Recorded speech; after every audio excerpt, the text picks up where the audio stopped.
E aí, pessoal, hoje a gente vai conversar com o Flávio Souza. É um rapaz aí de 33 anos que tem uma base de administração, mas é diretor de produtos de uma empresa de energia solar. E ele já está um pouquinho mais adiantado, aí já tem um dinheirinho guardado, ele me contou aqui, ele vai contar um pouco melhor para nós. E ele vai explicar o que ele já fez até hoje, né? Se tu puder, Flávio, conta para nós assim, como é que é a tua situação financeira e o que tu já fez até então, para em cima disso a gente poder dar uma conversada e ver o que de repente a gente tem para sugerir, conversar, combinar, enfim, ver o que tu pode fazer aí como um próximo passo. Tá. Primeiramente, olá, prazer, prazer estar aqui. Bom, eu me considero ainda um iniciante, né, estudante nessa parte. Hoje eu tenho conseguido, né, ter uma constância financeira, né, eu tenho conseguido me organizar melhor. E então hoje eu acabo conseguindo fazer uma reserva, né? Eu já tenho um valor direcionado dos meus ganhos que eu acabo direcionando para investimentos, né? Mas como eu ainda não entendo por completo, eu acabo indo para a parte mais segura, né? Dá pra dizer que de certa forma tu tá mais guardando do que investindo ainda, tu acha? Exatamente. Então eu acabo indo ali para renda fixa, tesouro direto. Então é onde eu tenho me concentrado no momento, né? Não, perfeito. E hoje, assim, mesmo sem estar ainda 100% pronto, né? Se tivesse que escolher um próximo passo, o que tu entende que seria o próximo passo para ti, né? Que eu acho que é uma coisa importante da gente pensar para de repente, talvez destravar um pouco, né? Não sei se, né, como é que é para ti essa situação hoje, o que não te fez ir para frente, né? Mas qual que seria o próximo passo primeiro para depois a gente ver? Sim, eu tenho desejos, assim, no que eu pesquiso, né? De questões de bolsa e... Fugiu a palavra. Fundo. Bolsa e fundo imobiliário, exatamente. Tá. Eu tenho pesquisado um pouquinho sobre, mas ainda eu não estou bem integrado a respeito de fazer, como entrar, quando entrar, o que analisar, esses pontos ainda tenho bastante dúvida. Certo. E o que falta para dar esse passo? Assim, falta conhecimento, tempo, dinheiro, pelo jeito, acho que não é o caso para ti, já tem alguma coisinha ali, né? Faltaria conhecimento e tempo, sim. Na verdade, o tempo para investir no conhecimento, eu acho. Né? Perfeito. Para me gerar uma segurança um pouco maior, né? Entendi. Porque na verdade, assim, da minha parte, então, pelo menos eu posso dizer que foi bem por aí que eu comecei também, né? A minha maior dificuldade era saber o que fazer. Acho que isso talvez seja o principal receio que a gente tenha quando a gente está tentando investir, né? Ou até mesmo tá com o dinheiro guardado e quer tentar melhorar a rentabilidade. Mas... aí um pouco a gente pode falar, isso é uma coisa um pouco de mindset, né? O que te falta de tempo para ter o conhecimento? Talvez o que tu precisa fazer agora para adquirir esse conhecimento que falta, né? De repente, vou fazer um curso, vou pegar um assessor. Tu tem alguma ideia, assim, algum plano já traçado para isso? Ou tu, por enquanto, tá deixando isso para depois? Assim, por que isso não é uma prioridade máxima nesse momento? Assim, o que tu acha? Hoje não é prioridade. Eu acabei de finalizar uma pós, então eu estava focado... tava sem tempo mesmo, literalmente. Estava focado, né, nesse curso, né? Então eu finalizei agora, mês passado. Então o que eu já fiz, né? Eu já tomei algumas ações. Eu comprei livros da área para que eu comece a ler, mas eu não comecei a ler. Não, perfeito. Mas é isso aí, eu quero entender justamente isso. Porque a gente, normalmente, quando a gente tem um novo desafio, né, à frente, eu não sei tu, mas eu sempre fui assim, a gente tem um momento que a gente se dá conta e a gente tem um momento que a gente começa a fazer alguma coisa. Mas, às vezes, a correria do dia a dia, a pressão, o cansaço, vai deixando as coisas para depois, né? Então, às vezes, a gente prefere chegar em casa e comer alguma coisa assistindo uma série para relaxar, por exemplo, né? Ao invés de ler um livro, porque é uma coisa que te toma mais tempo e te gasta mais energia, né? Mas, independentemente disso, até agora, só para contribuir um pouco, se eu puder, contigo, eu entendo que tu tá no caminho certo, acho que é isso aí, mas tu talvez tenha como construir pequenos passos que vão te ajudar. Então, assim, por exemplo, já fez conta em alguma corretora, por exemplo? Tem conta em corretora? Então, isso já é uma barreira a menos, beleza, né? Tu tem, por exemplo, foco em bolsa, né? tu tem uma ideia de que tipo de custo tem isso? Tu está preocupado em gastar dinheiro para poder investir nisso ou não? Porque, por exemplo, lá atrás, a primeira coisa que eu fiz, eu abri contas e corretoras, né? E aí na época, por exemplo, abri conta na XP, que é uma das mais famosas, e na época custava R$20 para fazer uma operação. E eu não tinha tanto dinheiro assim para gastar toda hora R$20, né? E aí eu aprendi que tinha alternativas. Isso é uma coisa que já te passou pela cabeça e tal ou não?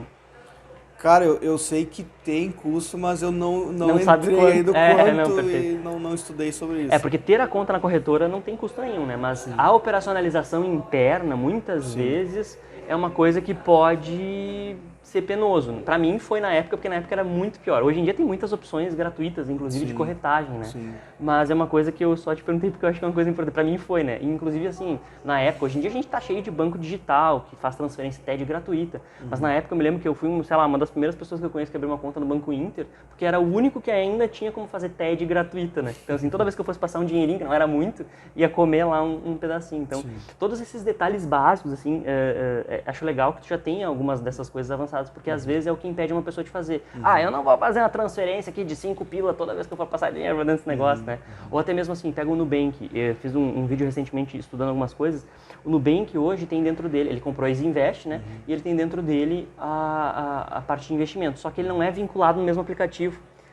Então, assim, já é um pouco mais difícil. Já o Banco Inter, não. O Banco Inter, hoje em dia, na época não tinha. Hoje em dia, ele tem um home broker interno. Tu pode fazer todas as operações de compra e venda ali dentro. Seja de ações, seja de títulos, inclusive, né? Então, talvez tu não precise nem ter uma corretora se tu tiver o Banco Inter, por exemplo. Talvez é uma coisa que tu possa pensar. Mas, assim, beleza. Temos essas análises aí de tempo. Tu já está querendo romper essa barreira. Sim. E investir para ti hoje tem que objetivo, assim? Porque eu vou falar para ti o que eu penso, né? E aí tu pode me dizer em cima disso. Eu entendo que a gente deveria, todo mundo deveria ter eu chamo de bolinha de dinheiro, né? Tu pega lá, guarda aquilo e esse negocinho vai crescendo ao longo do tempo, mas tem uma fase que é a fase de crescimento dele, né? Que a gente chama de ganho de capital. Que ao longo da tua vida, conforme tu não precisa usar ainda, tu vai fazendo esse capital crescer e ele vai se transformando em algo guardado cada vez maior. E vai chegar um momento que tu vai precisar transformar essa bolinha que só cresce em algo que te dá, de períodos em períodos, um recurso para tu sobreviver. Afinal de contas, eu imagino que, pelo menos pelo que tu me comentou, o investimento ele sirva não só como uma coisa para tu ter mais dinheiro guardado, mas também tu já tem um pouco mais dessa visão de lá na frente, talvez não depender de uma aposentadoria, por exemplo. Não sei se é esse o caso. O que tu acha sobre patrimônio, né, e portfólio? Eu não sei se tu sabe como é que funciona muito essa ideia de portfólio que a gente constrói com diferentes ativos para diferentes situações. Mas me fala sobre o patrimônio, o que tu pensa sobre isso para ver o que tu está imaginando para o futuro. Sim, a minha ideia para o futuro é... Porque assim, eu tenho uma profissão hoje, né? Hoje ela me traz uma renda. Mas a gente sabe também como que é o mercado, como que é o mundo, enfim, ele é muito variável e inseguro de certa forma. A gente não... E normal, não tem problema sobre isso, eu sou bem tranquilo também. Só que a minha questão a minha ideia de futuro é assim, eu construir algo além da minha carreira onde eu também consiga gerar renda de uma forma mais tranquila e com certo controle, a gente sabe que tem risco, né? Mas com certo controle na medida também do meu conhecimento, né? Até porque hoje em dia, vamos supor que tu só fosse dependendo de uma aposentadoria pública, que é o que a gente tem no Brasil compulsoriamente, né? A gente não escolhe, a gente é obrigado a ter. Tu não sabe o que vai acontecer, né? Exato. Esse eu pensei assim, nem vou citar, mas cara, eu não quero depender de nada no futuro cara, preciso do governo para me pagar minha aposentadoria. Isso é uma coisa que o pessoal não tem muito costume de observar, tá? Até acho que na última conversa com o Daniel, o Daniel Bueno, já falei sobre isso. As pessoas elas têm uma visão equivocada de que a gente pode ficar trabalhando a vida toda, que é uma espécie de um ciclo que a gente aprendeu, né, no coleginho, eu digo. A gente vai lá, estuda, aí depois inventaram que tem que fazer faculdade, se forma, aí vai lá, começa a trabalha a vida inteira, tem família, não tem família, ganha dinheiro, aí para de trabalhar e começa a ganhar sem trabalhar. Tá, mas quem vai pagar esse dinheiro? No caso do Brasil, a gente tem a aposentadoria compulsória. Nos Estados Unidos, por exemplo, isso não existe. Lá nos Estados Unidos, tu é obrigado a investir no que eles chamam de 401k, que é como se fosse uma aposentadoria privada, né? Uma previdência privada. Só que as pessoas elas não sabem que tem algumas mudanças que vem acontecendo nos últimos anos no país, que mesmo que um cargo extremamente bem quisto no país, como um juiz, né, até médicos, assim. Hoje, do público, né, eu me aposentei aqui pela Universidade Federal de Santa Maria como um professor universitário, mas eu entrei depois de 2014, 2013, eu não vou ter o mesmo salário que eu tinha. Eu vou ter uma queda brusca de qualidade de vida, talvez, não sei, vai depender de como que a minha vida é, né? Mas assim, a renda não vai mais ser a mesma. Eu vou ter um corte de, às vezes, 2/3 da minha rentabilidade, do meu dinheiro mensal. E eu nunca me preocupei, eu nunca fui ensinado ao longo da minha vida a me preocupar com isso e eu fazer a minha própria máquina de pagamento mensal lá no final da vida. Sim. Então isso é uma coisa que vai dar um baita de um baque no país daqui a uns 20 anos e a gente não está nem... Eu já estou pensando nisso agora, mas a gente não tem nem noção disso que vai acontecer, né? Sim. Eu digo isso porque eu tenho mãe que é professora, né? E ela ainda pegou a aposentadoria, vai pegar a aposentadoria integral, como se diz.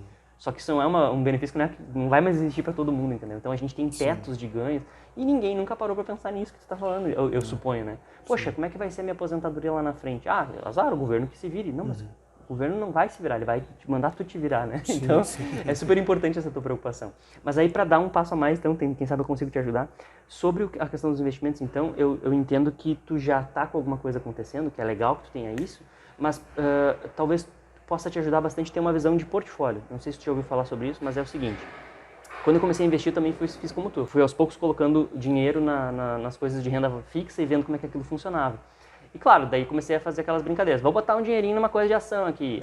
Fiz cagada, perdi dinheiro em home broker, normal. Sim. Mas depois, um pouquinho mais pra frente, eu entendi que a gente precisa ter uma estrutura como se fosse um grupo de investimentos, né? Um conjunto onde vai estar o dinheiro dividido em percentuais. Que isso vai te ajudar a se sentir um pouco mais confortável. Então assim, por exemplo, está começando, vamos lá, pega 100% do teu capital. Eu quero começar a botar o pezinho na água. Vamos separar 20% do teu capital e vamos fazer um aporte distribuído, né, em algumas coisas que possam te dar uma ideia para tu começar a enxergar como é que vai funcionar a renda variável, por exemplo, a bolsa. Então assim, vamos analisar o teu perfil, ver como é que tu te sente, botar alguma coisinha para rodar e aí daqui a um tempo olhar de novo. Por quê? Porque a partir do momento que tu começar a ver o dinheiro, aquele ativo que tu comprou, oscilar para cima e para baixo, talvez tu vai te sentir mais ou menos confortável. E isso aí pode ser feito um ajuste daí de acordo conforme o tempo for passando esse portfólio. Vou dizer assim, por cima, como é que eu normalmente vejo. Normalmente em momentos de crise ou onde a gente tem muita oscilação, esses portfólios eles costumam ter, sei lá, 50% ou mais de renda fixa e tem alguns pontos ali, por exemplo, pega uma renda variável que tu vai botar ações, por exemplo, tu não vai ter 50% de ações, tu vai ter 20% de ações mais 20% de, por exemplo, sei lá, fundos, não sei, aí vai depender, e vai ter uns 10% desses 50% que a gente chama de hedge, né, que é como se fosse uma proteção que vai ter vou falar estatiqueza aqui, uma correlação inversa ao que está acontecendo no resto dos ativos. Ou seja, a bolsa está caindo, ela está subindo. Por exemplo, ouro, isso é uma coisa que normalmente é utilizada, ouro e dólar, né? Então agora, eu não sei se tu tem acompanhado, mas nos últimos meses o dólar tem subido de uma maneira mais agressiva aqui no Brasil, porque as pessoas têm procurado dólar, né?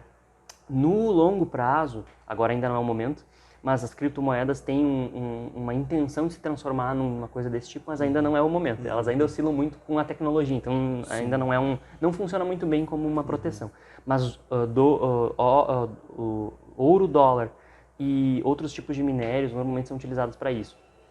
E isso é uma coisa que, essa noção de portfólio, independentemente de estar focado em ganho de capital ou renda, normalmente é uma coisa que deixa um pouquinho mais tranquila essa jornada de começar, porque se tu pegar de maneira aleatória, né? Eu vou pegar e botar alguma coisa aqui em ações e deixar crescer, e aí tu não sabe se está naquele momento ou não. Enfim, é uma coisa que complica um pouco. E o outro ponto, que eu não sei se é uma das coisas que está nos teus livros já, que para mim fez toda a diferença, é, primeiro lugar, entender que existe. Segundo lugar, entender como funciona ciclos econômicos. Tá? O que a gente está vivendo aqui hoje, basicamente, não é nada mais do que um momento de uma queda do ponto de vista do sucesso, né? Então estamos numa recessão anunciada, numa redução, numa desaceleração econômica no mundo. E isso, consequentemente, faz as pessoas tenderem a sair da renda variável e ir para a renda fixa, independentemente da renda fixa não render tanto. Claro que hoje ela está rendendo bem, né? A gente está com uma rentabilidade alta, mas são alguns pontos que hoje eu ter na minha cabeça quando eu lá comecei não tinha, me ajudam muito, eu acho super importantes, né? Então, depois a gente pode conversar mais sobre isso, mas só para dar uma pincelada para o pessoal ver também um pouco sobre isso, eu entendo que ter noção de portfólio, estrutura, né? Estruturar percentuais de ativos, entender que ativos são e que tipo de variação eles têm, né? E quanto que tu está disposto a sofrer é o primeiro ponto, né? E entender em que momento tu tá, porque conforme as coisas forem avançando em termos de economia, esse portfólio ele tem que ser ajustado ao longo do tempo, essa é a realidade. Então assim, conforme tu vai ficando mais velho, e conforme a economia está oscilando, no mundo ideal, para quem quer ter domínio do seu investimento, né, o que tu precisa fazer é entender o que fazer quando a economia está aquecendo e desaquecendo, acelerando e desacelerando, e o que fazer conforme eu vou ficando mais velho. São esses dois pontos, eu acho. E a partir disso, tu vai botar o teu toque, porque tu é diferente de mim, que é diferente do outro, né? Então cada pessoa vai ter o seu grau de aversão ou não ao risco, de ver aquele ativo derreter 90% e ficar quietinho, esperar e botar de novo, ou fazer alguma coisa rápida e tirar, né? Então isso é uma coisa que eu entendo que pode ser o caminho para ti junto desses próximos passos, né? Ter essa ideia, não sei se faz sentido para ti isso, né? Faz sentido. Eu cheguei a entrar um pouquinho sobre o portfólio, enfim. Eu tenho algumas dúvidas de como formar ele, sabe? Esse é o principal problema, eu diria. Por exemplo, assim, cara, como que eu vou escolher onde eu vou entrar, quando e também sair, né? Exatamente, esse é o ponto. Isso talvez seja a coisa mais difícil. E as pessoas elas não pensam em investimento como algo dinâmico, que é uma coisa que tu precisa saber o ponto de entrada, ponto de saída. Isso realmente é uma coisa muito importante. Claro que no longo prazo é óbvio que é muito claro essa ideia de que tu manter um ativo de algo valioso, por exemplo, como eu falei em algumas vezes aí por aí, uma empresa que tem um alto valor agregado e que tem um potencial de crescimento elevado, não precisa se preocupar que ela está caindo ou subindo, é óbvio, uma Coca-Cola da vida não vai morrer amanhã. Sim. Um banco, por exemplo, aqui no Brasil, que tem muito poucos, né, dificilmente quebra. Agora, é evidente que o Google vai subir e cair, mas o Google não vai quebrar, né? Se tu pudesse investir em Google, investir em Google. Nubank, tu comentou comigo alguma coisa fora aqui nos bastidores. O Nubank é uma empresa que só crescia até então. Mas por quê? Mas tem lucro? Não tem lucro. Cresce baseado numa especulação ou cresce baseado em algo concreto, né? Então, esse tipo de coisa ajuda a tu manter um pouco mais de confiança em precisar entrar e sair ou não, né? Ou se tu está disposto a ficar um tempo com aquela queda daquele ativo e depois permanecer com ele, ou se vale mais a pena pelo tamanho da distância que ele vai ter do valor que tinha para o que fica, né? Se vale a pena sair dele por um tempo e depois voltar, né? São várias estratégias que têm que ser construídas ao longo do tempo, mas o ponto principal é esse que tu falou, é entender que tu precisa disso, entender que tu precisa pelo menos ter uma ideia disso antes de sair botando dinheiro em bolsa, em qualquer outra coisa que não seja um título, né, de renda fixa ou fundo de renda fixa. Ou então, e aí é sempre uma alternativa, tu vai ter que colocar o teu dinheiro num fundo multimercados, por exemplo, ou fundo de ações, que vai ter alguém lá dentro que tu conhece, confia, que conhece o histórico, que vai fazer esse tipo de análise para ti. E tu vai abrir mão um pouco do teu ganho por isso. Normalmente são essas as alternativas, né? Então tem várias formas de começar, né? É mais uma questão de entender o quanto eu quero ser o dono, né? O quanto eu quero ter o controle das decisões que vão ser tomadas e o quanto que eu quero terceirizar essa preocupação, porque também é uma opção. Tem gente que não tem tempo ou não quer ter o conhecimento necessário, porque também não adianta fazer sem conhecimento, né? Para fazer esses controles. E tu já é mais como eu, tu gosta de ter o controle, então eu entendo que tu vai querer saber quando que tu entra e quando tu sai. Tem gente que vai terceirizar e fica por isso mesmo, né? Sim, eu tenho às vezes eu me pergunto, né? Acho que a maioria das corretoras, eu tenho conta em duas, né? A maioria das corretoras, elas têm os próprios gestores de carteiras ali, que eles fazem sugestões. Sim. Às vezes eu me sinto persuadido. Claro, não, isso é um ponto bem crítico, né? Mas o que tu ia dizer? Aí eu ia te perguntar como que tu vê essa visão, assim, dos caras que estão lá dentro para te dizer o que fazer? De uma corretora, né? Eu tenho um pouco de resistência. Por quê? Primeiro porque existe uma coisa chamada conflito de interesses nisso, né? Muitas vezes, e ninguém fica sabendo disso, as corretoras elas têm ganhos associados a indicações. Então, assim, por exemplo, se tem um fundo lá que eles indicam para ti, eles têm uma coisa que chama rebate, que é um valor que volta para eles, percentual. Outra coisa, por exemplo, a XP é uma das maiores do Brasil, né? Tem vários assessores de investimento da XP, só que todos os assessores de investimento da XP são, na verdade, vendedores, né? Então, o que acontece? Entre um fundo que não tem dentro da XP, por exemplo, e um fundo que tem dentro da XP, mas que rendam igual, ele vai te sugerir o que está dentro da XP porque é mais interessante para ele. Sim. Se o tiver fora render mais, ele não vai te sugerir, não necessariamente, depende muito da pessoa, é óbvio, aí é uma questão ética, né? Sim. Mas ele provavelmente não vai te permitir investir. Eu digo isso por experiência própria, quer ver uma coisa? Eu tenho conta na XP e na Clear, e a Rico, elas são todas da mesma, tá? Só que o que tu tem na Clear não é a mesma coisa que tu tem na XP do ponto de vista do assessor. O assessor é da XP, não é da Clear. Então o que acontece? Eles recomendam que tu coloque tudo no mesmo lugar, que tu bote tudo na XP. Só que a XP cobra, por exemplo, taxa de corretagem. E a Clear não cobra taxa de corretagem, que é R$4 e R$0, né? Se eu não vou mexer, beleza. Se eu vou mexer, eu estou perdendo X reais por mês. Então, não é má fé. Mas se tu for analisar, não, é óbvio que se tu está com dinheiro dentro de uma corretora, que tu não precisa pagar para fazer uma operação de uma ação, tu não vai tirar dali para botar numa outra que tu vai pagar. Não precisa, né? Só que eles vão tender a querer juntar o teu dinheiro lá dentro por dois motivos. Um, porque eles não conseguem usar aquilo dentro das ferramentas que eles têm, né, a parte que está fora do portfólio. E outra, porque eles precisam ter uma carteira com um valor maior possível para que o percentual seja aplicado sobre o valor, não importa, porque tem algumas das corretoras algumas das assessorias, né, que são vinculadas, são agentes autônomos, né, que eles ganham sobre o percentual do que está investido através deles. Então, é uma relação muito complicada. Está melhorando, eu pelo menos tenho acompanhado isso, né? Mas é muito delicado. Por exemplo, é importante tu ter conhecimento, mas assim, tanto para corretora quanto para banco, né? Banco, então nem se fala, porque banco é complicado. Eu ia comentar a semelhança, assim. Tu tem que ter um mínimo conhecimento para pelo menos poder dizer não, com confiança. Porque, ou pelo menos saber o que perguntar. Então, por exemplo, assim, tá bom, mas qual que é a taxa de administração do fundo? Tem taxa de performance ou não tem? Porque eles normalmente oferecem fundos, eles não oferecem normalmente ativos puros, né? Porque um ativo puro não tem probabilidade de rentabilidade para eles, entendeu? Não tem taxa de administração para dividir, tu entende? A não ser que tu pague a corretagem, no caso da XP.